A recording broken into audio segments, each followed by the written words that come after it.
Ladies and gentlemen, there's been a lot of bummer draft picks from the Montreal Canadiens over the years. But this one was kind of bizarre, and I'm going to give you a little bit of backstory here. Norm Ferguson was a very highly regarded prospect that Montreal traded to the California Golden Seals. Part of the deal, the Seals gave Montreal two number one picks coming back. Now, with both trades, the deal was terrible. Let's just break down the trade for you very quickly. Again, Norm Ferguson almost went on to win the Rookie of the Year that year. In the deal, Montreal got two number one draft picks, Alain Carreau, Wally Boyer, and Lyle Bradley. Back to California, Norm Ferguson, Stan Fuller, future considerations, which was Francois Lacombe and Michel Jacques. Now, we already talked about the 1970 number one draft pick called Ray Martignac. Now, Montreal only had a few days to decide on a draft pick for their return. They got a number 3 in the draft. Now, let's put this in perspective before I give you the name of this genius player we got. That year, we passed on. There was really not too many good talent out there. The only thing we had, and 60, like I said, 68 was a terrible draft. Nothing really came after this guy. Gary Edwards, John Marks, good player for Chicago. Kurt Bennett, a great player for St. Louis and Atlanta, and that was pretty well lit. Now, it's probably one of the worst drafts in the history of the NHL, so we'll get to it now. They took Jim Pritchard, number 3 overall, their number 1 draft pick. Now, big defenseman, 5'9", 175. They took him because of a solid year he had with the then Winnipeg Jets of the WCJHL, where he had 64 points in 53 games, including 30 goals. Now, he got some tuning with the Houston Apollos, which was an affiliate of Montreal in 69, 8 points, 46 games. Kansas City Blues in the CHL, and Salt Lake in the WHL the next year. Then with Jackson Clinton of the EHL and Amarillo in the CHL. 72, Clinton Comets of the EHL. 73, Clinton Long Island in the EHL. Then he started playing with the Long Island Cougars. It was basically put up some okay numbers, 56 points in 74, 55 and 75.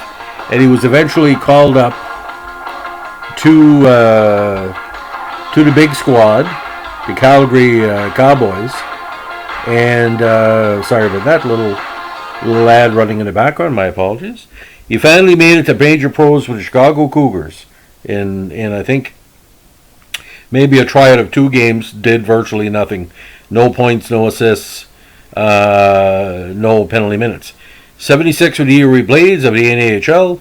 77 and 70 Blades, and the infamous Johnstown Jets. Now, he was an offensive defenseman, but nobody ever remembers him because, again, the 68 draft was just completely horrid. Within 2 years, you had Gilbert Perreault, Rick Martin, Marcel Dion, Guy Lafleur, all the Quebec, Nordique, celebrants, Marc Tardif, everybody else. So, you can't really blame the Montreal Canadiens for drafting somebody that went nowhere, because everybody in the 68 draft, except for a handful, went nowhere.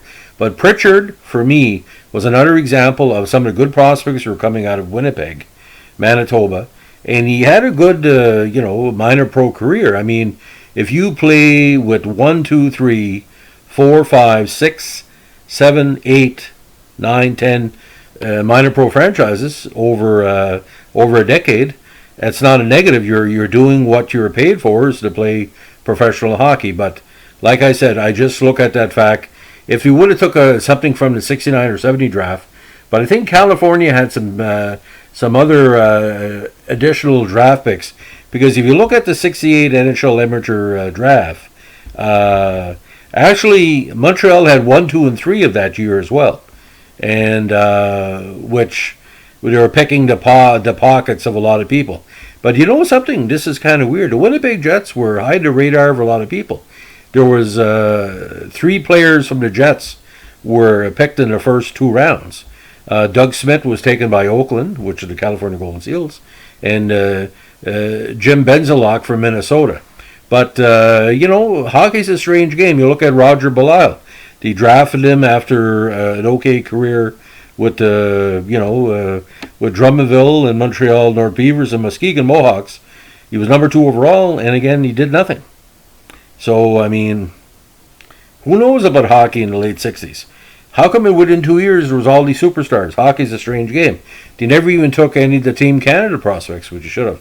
So that's a kind of 2 podcasts in one, talking about Belisle and Pritchard, and talking about the disgrace of the 68 draft, which it was.